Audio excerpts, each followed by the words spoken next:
Si nous voulons démontrer cette théorie, qui est sans conteste d'une très grande importance dans l'explication du phénomène dont il est évidemment question ici, nous devons tout d'abord tenir compte du fait qu'elle implique le déploiement de toute une explication qui ne pourrait pas se faire sans l'aide précieuse et inestimable d'arguments et de contre-arguments.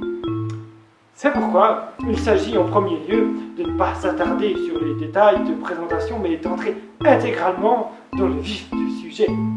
Pour donner tout son sens à cette théorie fondamentale sans laquelle personne ne comprendrait la vérité et la réalité tant spirituelle que matérielle qui en découle. Mais ces détails préalables sont inestimables afin de comprendre le bon déroulement de la démonstration, car bon nombre de personnes se sont déjà retrouvées ignorantes et dépourvues d'outils d'analyse face à des théories de cette envergure,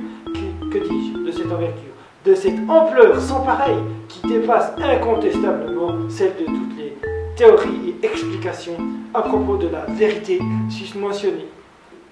Nonobstant ces quelques remarques, il faut préciser avec force et habileté que seul un petit nombre de savants peut avoir accès à ce grade de savoir que les communs des mortels que vous êtes, sans conteste, ne peut en aucune manière ni façon comprendre ou même avoir conscience de l'immensité de cette vérité. Cela est consternant, mais il en va ainsi pour bon nombre de sujets qui sont malheureusement hors de portée des gens du commun qui n'ont hélas pas la matière grise nécessaire pour le saisir dans leur ensemble métaphysique et scientifique.